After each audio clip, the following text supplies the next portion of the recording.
Welcome to this explainer. We're jumping right into things today because we're looking at some of the absolute most dramatic texts of the ancient world. We're going to be exploring the intense prophetic visions found in the books of Daniel, Habakkuk, Zephaniah, and Nahum. Now, if you love epic history, massive power struggles, and those really deep, profound questions about human power versus divine sovereignty, well, you are in for a treat. We are going to see exactly how these ancient writings deal with the explosive rise and the completely catastrophic fall of world-dominating empires. But before we get to the giant statues and the crumbling empires, the whole shebang, we have to start right here with this incredibly raw question from the prophet Habakkuk. He asks, "Why do the wicked swallow up the righteous?"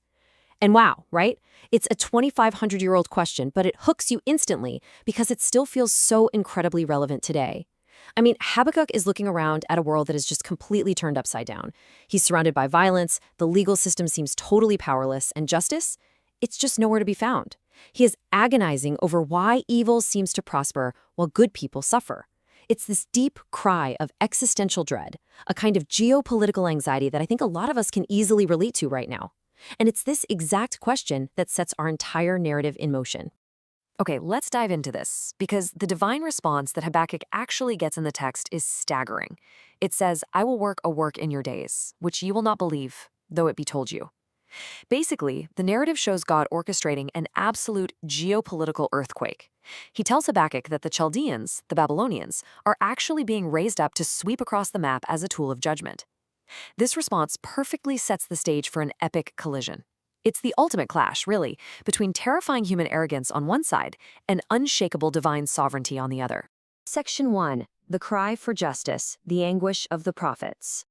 To really grasp the gravity of this cry for justice, we have to put ourselves in their shoes and understand the chaotic reality these ancient people were living under. This wasn't just some abstract philosophy to them, it was a looming, terrifying threat right on their doorstep. Habakkuk's lament is incredibly specific. He looks around, and what does he see? Spoiling and violence everywhere. The legal system is broken, or as he puts it, the law is slacked. But the scariest part by far is the rise of the Chaldeans. The text actually describes their horses as being swifter than leopards and fiercer than evening wolves.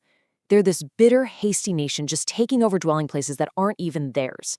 They capture people like fishes in a dragnet. And then, and this is just wild, in the ultimate, almost comical act of arrogant hubris, they actually offer sacrifices to their own fishing net. I mean, they literally worship their own military tools. Section 2. Faith in the Fire. Surviving the Exile. So, think about it. What happens when that terrifying imperial power actually conquers you? How do you navigate the intense anxiety of living under a totally oppressive regime? Well, the book of Daniel explores how individuals miraculously maintained their faith under that crushing weight. It starts small. First, there's a 10-day test where young Daniel and his friends flat out refuse the rich food of the Babylonian king. They choose simple pulse, basically just vegetables and seeds, so they won't defile themselves. And guess what? The text says they end up looking healthier than everyone else. Then, fast forward decades later to the Persian rule. King Darius signs this 30-day, absolutely unalterable decree, making it completely illegal to pray to anyone but the king himself. Daniel, of course, just goes home, opens his windows, and prays to his God anyway. The narrative tells us he gets thrown to the lions for it. But by morning, the king rushes to the den and finds Daniel completely untouched because, as the text states, innocency was found in him. But perhaps the most famous test of faith happens a bit earlier, and it ramps up in 3 escalating steps. First, King Nebuchadnezzar builds this massive golden image. It's 60 cubits high, which is roughly 90 feet, so think of a 9-story building. And he commands total obedience. When the music plays, you bow or you die. Second, 3 Hebrew captives, Shadrach, Meshach, and Abednego, refuse. They stand up to the most powerful man on earth and tell him that their God is able to deliver them, but even if he doesn't, there is no way they will serve as gods. And third, the king is absolutely enraged. His visage completely changes. He orders the execution furnace heated 7 times hotter than usual. It's so unbelievably hot that the flames reportedly kill the mighty guards who are throwing the 3 bound men inside. And then we hit this astonishing climax, the number 4. Nebuchadnezzar leaps to his feet in absolute shock. He turns to his counselors and he's like, "Didn't we cast 3 men bound into the fire?" They confirm it, but the king says, "Lo, I see 4 men loose, walking in the midst of the fire, and they have no hurt, and the form of the fourth is like the Son of God. It is just a stunning visual of divine presence, directly invading the most lethal space of human tyranny. Section 3, The Fall of Empires, the Verdict on Human Hubris. Now, what's really interesting about this slide is how it pivots to examine the ultimate destiny of these massive empires. We've seen how the texts describe God preserving the individual, sure. But what is the ultimate fate of the empires themselves? We often worry today about superpowers acting totally unchecked. But these prophetic visions zoom way out to deliver a definitive verdict on human hubris. There is a very stark contrast presented here. On one hand, you have the terrifying, arrogant peaks of world power. Nineveh is described as having an endless store of silver and gold. Babylon is this great tree whose greatness reaches unto heaven. But then, the catastrophic ruins. Prophecy declares Nineveh will be completely emptied out, laid waste, and turned into a gazing stock. And Nebuchadnezzar, in a moment of supreme pride, boasting about the Babylon he built, a voice literally falls from heaven. He is driven away from human society to live with wild animals. He grows feathers, he eats grass like an ox, all until his pride is finally broken and he acknowledges a higher power. This whole concept of falling empires is beautifully structured in Nebuchadnezzar's own troubling dream, a dream that the text says only Daniel could interpret. It's like a giant puzzle. The king dreams of this massive, terrifying statue. The head is fine gold, representing Babylon, but as you move down the anatomy, the metals decrease in value and change in nature. You've got silver for an inferior second kingdom, brass for a third, and finally legs of iron and feet mixed with iron and miry clay, representing a divided kingdom that's partly strong and partly brittle. It just perfectly maps out a succession of increasingly fractured worldly powers. Later on, the narrative explains that Daniel himself has a night vision that directly parallels that statue, but man, it has a much darker tone. Instead of shining metals, Daniel's text describes 4 grotesque beasts emerging from a churning sea. First is a lion with eagle's wings, then a bear with 3 ribs in its teeth, literally told to devour much flesh. Next, a leopard with 4 wings and 4 heads, and finally, a 4th beast, dreadful and terrible, with great iron teeth that just breaks everything in pieces. The text is making a profound point here.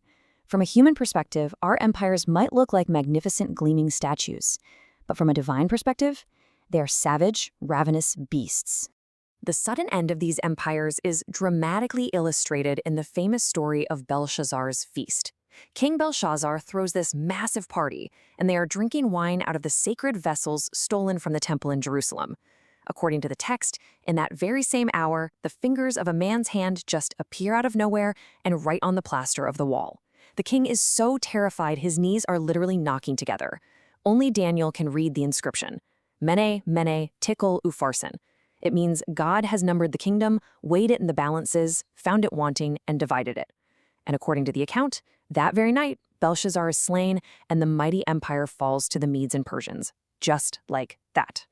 This definitive judgment echoes through the prophets Zephaniah and Nahum as the day of the Lord. And let me tell you, cosmic justice spares absolutely no form of worldly corruption. The prophets describe an utter consumption of all things. God will search out and punish the complacent. The text describes them as those settled on their lees, which basically means they've grown stagnant and thick, kind of like the gross dregs at the bottom of an old wine barrel. He's going to burn the war chariots in smoke. The bloody, exploitative city of Nineveh will have its shame fully exposed to the world. And what's the ultimate purpose of all this upheaval? It's to clear away the violence so the earth can be filled with the knowledge of the Lord's glory, just as the waters cover the sea. Section 4, The Everlasting Kingdom, A Hope Beyond Time. And that brings us to the final act of our narrative loop. We are shifting from the smoking ashes of defeated human empires to the real, true goal of all this upheaval, the establishment of an everlasting kingdom. The narrative shows Daniel realizing the time of the physical exile is coming to an end.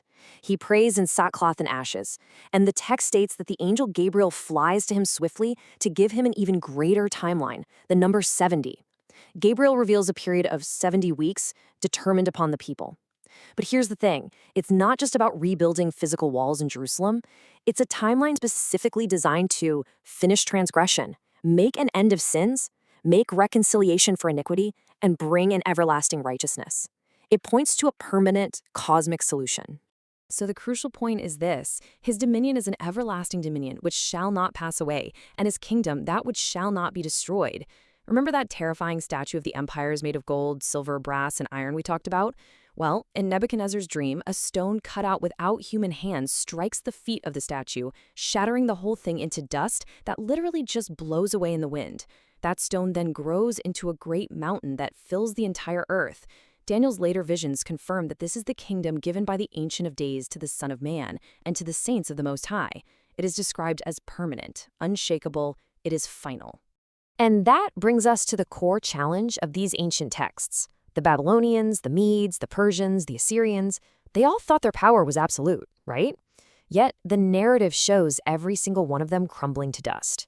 Much like the volatile global powers of our own era, their dominance was strictly temporary. So we are left with a vital question to ponder.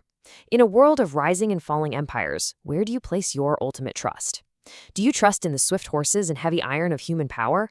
Or do you align yourself with the unshakable, everlasting kingdom of the divine? Thank you so much for joining me in this explainer. Keep asking great questions, and I'll see you next time.